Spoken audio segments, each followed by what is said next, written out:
Petrol ಅನ್ನ ಪೂರೈಕೆ ಮಾಡಲಿಕ್ಕೆ ತಾವು ಸೂಕ್ತವನ್ನ ಕ್ರಮ ಕೈಗೊಳ್ಳಬೇಕು. ರೈತರ ಕೃಷಿ ಚಟುವಟಿಕೆಗೆ ತಾವು ಸಹಕಾರ ನೀಡಬೇಕು.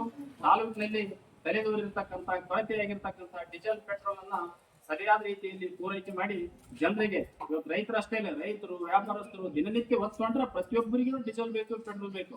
ಡೀಸೆಲ್ ಪೆಟ್ರೋಲ್ ಇರಲಾರದೇ ನಾವು ಮನೆ ಬಿಟ್ಟು ಹೊರಗೆ ಕಾಲಿಡಲಿಕ್ಕೆ ಕೂಡ ಸಾಧ್ಯ ಆಗೋದಿಲ್ಲ. ಅದಕ್ಕೆ ಇದರ ಕೊರತೆ ತುಂಬಾ ಕಾಣಲಾಗತ್ತದ. ಅದಕ್ಕೆ ಸಂಬಂಧಪಟ್ಟಂತ ಮೇಲಾಧಿಕಾರಿಗಳ ಜೊತೆ ತಾಲೂಕಾ ದಂಡಾಧಿಕಾರಿಗಳು ಒಂದು ಸಂಪರ್ಕವನ್ನ ಕೈಗೊಂಡು ಈ ತಾಲೂಕಿನಲ್ಲಿ ಚಲಿದೋರಿರ್ತಕ್ಕಂಥ ತೀವ್ರವಾಗಿ ಚಲಿದೋರಿರ್ತಕ್ಕಂಥ ಡೀಸೆಲ್ ಪೆಟ್ರೋಲ್ ಅನ್ನ ಸರಿಯಾಗಿ ಪೂರೈಕೆ ಮಾಡುವುದರ ಮೂಲಕ ತಾಲೂಕಿನ ಜನತೆಗೆ ಅಂತಂದ್ರ ತಾವು ಅಂತಂದ್ರ ಅನುಕೂಲ ಮಾಡಿಕೊಡ್ಬೇಕನ್ನೋ ಉದ್ದೇಶದಿಂದ ಇವತ್ತು ತಾಲೂಕಾ ಐದ ಘಟಕದ ವತಿಯಿಂದ ನಮ್ಮ ಸುರಪುರ ತಹಸೀಲ್ದಾರರಿಗೆ ಇವತ್ತು ಪತ್ರ ಮನವಿ ಪತ್ರವನ್ನ ನಮ್ಮೆಲ್ಲರ ಸಮಸ್ಯೆಗಳಾಗಿ ಮಾನ್ಯ ತಹಸೀಲ್ದಾರರು ತಹಸೀಲ್ ಕಾರ್ಯಾಲಯ ಸುರಪುರ ವಿಷಯ ಸುರಪುರ ತಾಲೂಕಿನ ಡೀಸೆಲ್ ಪೆಟ್ರೋಲ್ ಸರಬರಾಜು ಎಲ್ಲರ ಕುರಿತು ಮಾನ್ಯರೇ, ಕಳೆದ 4-5 ದಿವಸಗಳಿಂದ ಸುರಪುರ ತಾಲೂಕಿನ ಡೀಸೆಲ್ ಪೆಟ್ರೋಲ್ ಇಂಧನ ಲಭ್ಯವಿರುವುದಿಲ್ಲ. ಈ ವಾರದಲ್ಲಿ ತಾಲೂಕಿನಾದ್ಯಂತ ಉತ್ತಮ ಮಳೆಯಾಗಿರುವುದರಿಂದ ಕೃಷಿಕರು ತಮ್ಮ ಹೊಲಗಳನ್ನು ಮುಂಗಾರಿಗೆ ತಯಾರಿ ಮಾಡಿಕೊಳ್ಳುತ್ತಿದ್ದಾರೆ.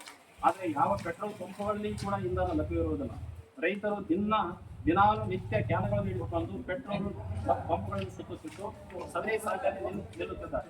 ಆದರೆ ಪೆಟ್ರೋಲ್ ಪಂಪಿನ ಮಾಲೀಕರು ಯಾವುದೇ ಮಾಹಿತಿಯನ್ನು ನೀಡುತ್ತಿಲ್ಲ. ಆದ್ದರಿಂದ ದಯಾಳುಗಳಾದ ತಾವುಗಳು ತಕ್ಷಣವೇ ಮಧ್ಯಪ್ರವೇಶಿಸಿ ಡೀಸೆಲ್ ಮತ್ತು ಪೆಟ್ರೋಲ್ ಅನ್ನು ಕೊರತೆಯಾಗುವ ರೀತಿ ಕ್ರಮ ಕೈಗೊಂಡು ರೈತರ ಕೃಷಿ ಚಟುವಟಿಕೆಗೆ ಅನುಕೂಲ ಮಾಡಿಕೊಳ್ಳುವ ಮೂಲಕ ಡೀಸೆಲ್ ಮತ್ತು ಪೆಟ್ರೋಲ್ ವ್ಯವಸ್ಥೆಯನ್ನು ಸಮರ್ಪಕವಾಗಿ ಮಾಡಬೇಕೆಂದು ಮಾನ್ಯ ತಹಸೀಲ್ದಾರ್ ಸಾಹೇಬರು ಸುರಪುರ ಇವರಲ್ಲಿ ಮನವಿಯನ್ನು ಮಾಡ್ತಾ ಇದ್ದಾರೆ.